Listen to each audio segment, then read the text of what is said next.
Hi, I'm Miss Williamson. I teach home economics at Faith Academy. I will be answering questions that were submitted by the faith community on social media. Why did my Leche Flan turn into a bowl of mush? I love this question. I honestly have only made one Leche Flan in my whole life, and it was massive. It was huge, like very, very huge. And I would not say it was an incredible success, but I'm totally willing to make it again. So I don't know why your Leche Flan turned into a bowl of mush, not because of my lack of experience making Leche Flan, but because when you're baking, so many things can contribute to it flopping. So my first initial thought when I read that question was maybe it didn't cook long enough. Maybe one of the components, like the milk, maybe one of those was bad, like it had gone sour before it even combined in the recipe. Maybe there was an issue with mixing. There's just so many possibilities of how it could have turned to a bowl of mush. I would say don't feel defeated, try it again, and you will probably figure it out. My best advice would be read multiple recipes. Usually as you read different recipes, you find different things that work for different people. If it's a family recipe, I would say go talk to the person who's been making it successfully for years and get their advice, or watch them make it. But the most important thing when you're baking is to follow the recipe exactly. I don't know what you did, and I'm not assuming that you didn't follow the recipe, but that is the most important thing. When are you moving to the Philippines? Right now, my plan is to move there on or around Christmas Day, but obviously there's a lot of details still to be worked out. That plan could change, but that's what I'm aiming for at this point. What's your favorite kind of pie? So I think this question could be answered two different ways, maybe. My favorite pie to eat would probably be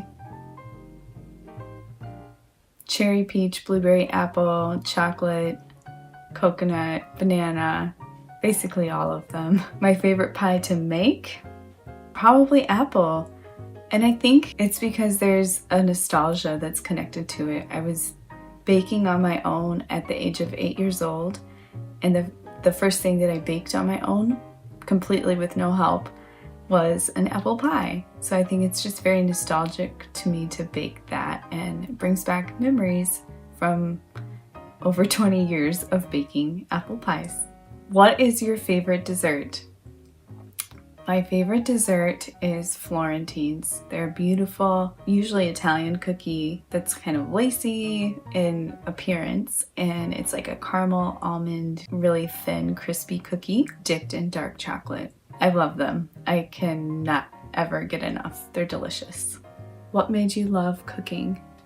I don't know if I love cooking. I definitely love baking, but when I have to cook for myself, I actually feel like it's such a chore, and I just do it out of necessity, and it's honestly pretty boring.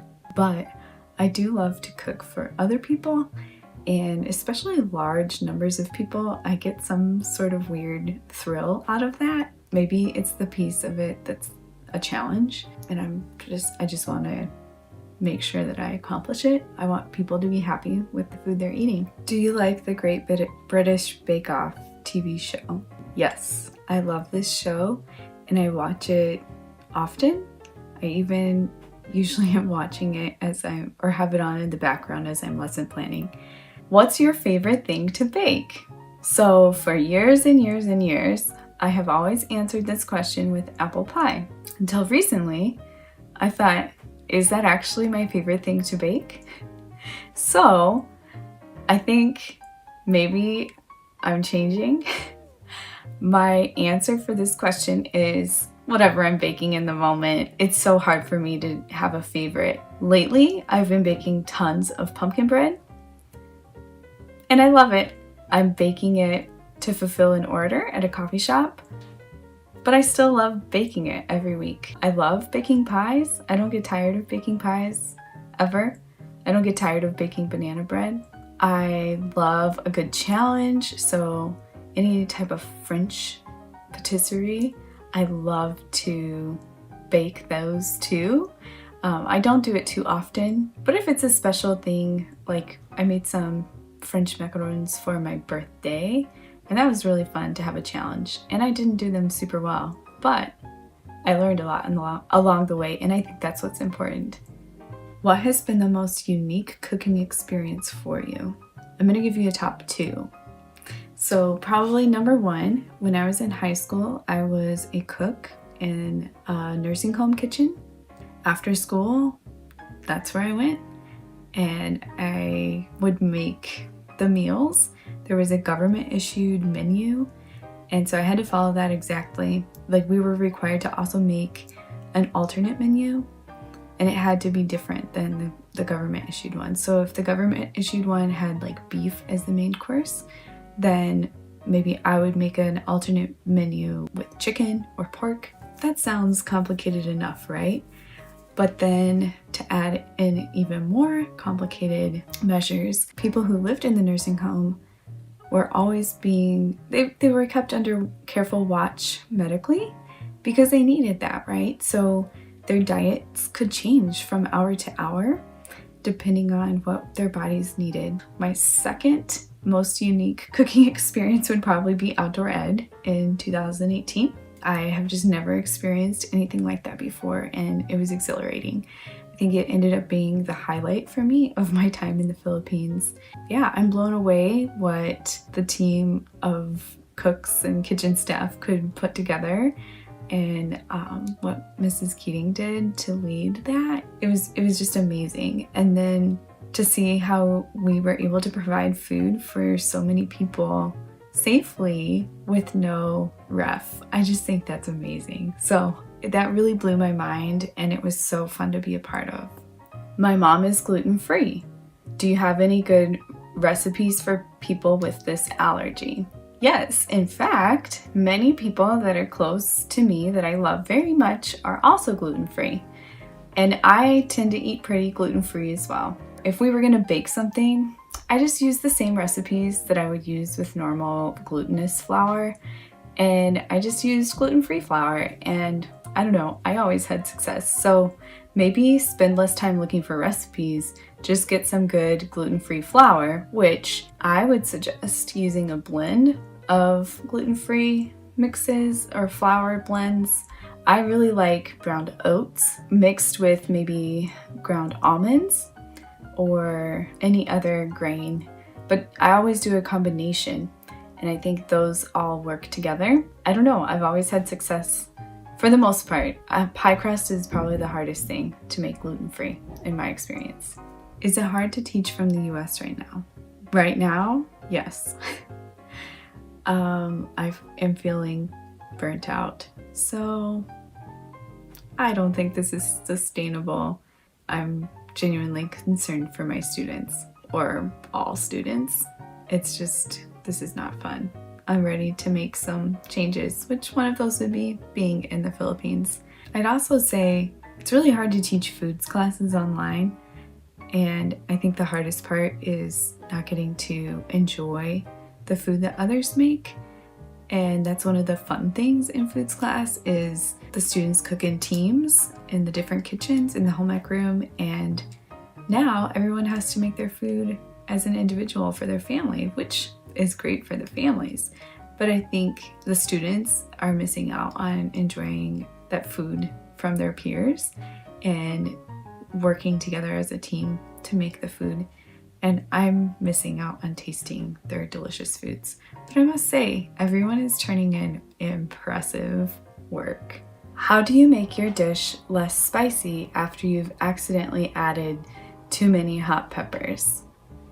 This is a great question. I actually did a little research too to get you an answer. My immediate thought was to add some kind of acid to the recipe or the dish, or just add more ingredients. If you have the ingredients, more of the ingredients that make up your dish, just add those in. As I was doing a little bit of reading on this too, you could add a cream something that has like a cream base to it to help reduce the spiciness of the dish. Some examples would be like sour cream, or you might even be able to stir in some heavy whipping cream or all-purpose cream that comes in the box. I guess a helpful tip that I was thinking about when answering this question also was, if it's a recipe you've never made before and you are not sure how spicy it's gonna be, add a little bit of the spice at a time and taste as you go. And you can always add more, but it's really hard to reverse it. How do I know if my meringue peaks are stiff enough? I always tend to underbeat them. A good way to test this is as you're tilting the bowl to upside down, like quite literally upside down. If the mixture is sliding with you while you're tilting, you need to beat it more. It should be stiff enough to hold over your head and no mixture will fall out. It's very beautiful. Another tip would be it needs a little bit of acid, so you can add cream of tartar or a little bit of lemon juice. Make sure also that your bowl and beaters have absolutely no grease in them.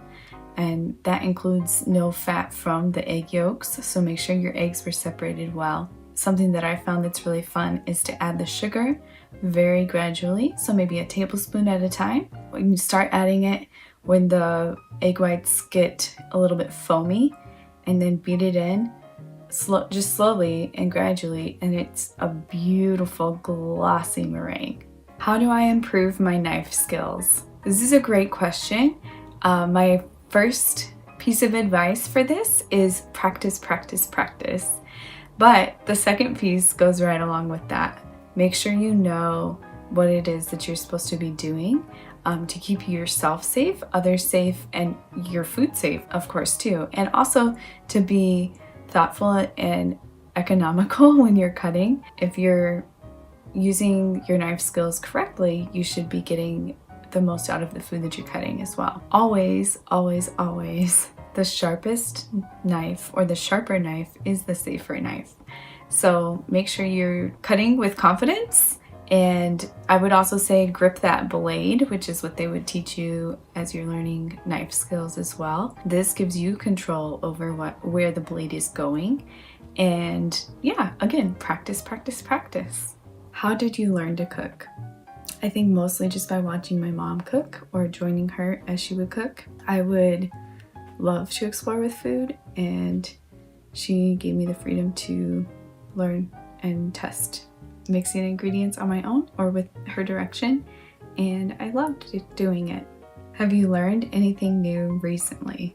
I think that's one thing I love about food, is that there's so many varieties in the world and there's always something to be learning. So I really do not claim to be an expert by any means. I really am in a constant state of learning. Lately, I've been teaming up with the students in Foods 2 and learning different foods from different regions in the world. I learned most recently about food in Honduras, which is a country in Central America. I just didn't really know a lot about their food before. I grew up in Colorado in the States, and there's a lot of, at least where I live, there was a lot of Mexican influence, and even a lot of the people that lived around me were from Mexico. So a lot of our food, even that I grew up with eating, was Mexican food. And so as I was studying foods from Honduras, I was noticing there's some similarities, and that was kind of fun. I had no idea about that before. Also, this last week, I was studying about Singapore, and again, I really didn't know that much about Singapore and the food that they eat. This is such a time for learning. Do you teach the children you nanny how to cook? I wouldn't say it's any sort of formal lessons, but I do invite them into whatever is being made. They like to make their own food with supervision. We make cookies or cupcakes as something fun together, and they're always curious what I'm making, and they jump in and help as they can and as they want to. So I guess, yes, I teach them, but we just incorporate it into our day. They love getting their hands messy. I would say if we bake something, I pretty much plan on there being a huge mess. For cookies, is it better to use softened butter or melted butter? I would say most often cookie recipes call for softened butter, but you really need to read your recipe thoroughly before you begin and before you need to have softened butter to know which form the butter will need to be in. This gives yourself time to plan accordingly, depending on the temperature of the room that you're in with the butter. It could take longer to soften and it could take no time at all. But the temperature of the butter really does make a difference in baked goods. And if you're making cookies and it calls for melted butter, follow the recipe. Thank you for your questions. It was really fun answering them, and I hope that you have fun learning more about food and exploring cooking and baking.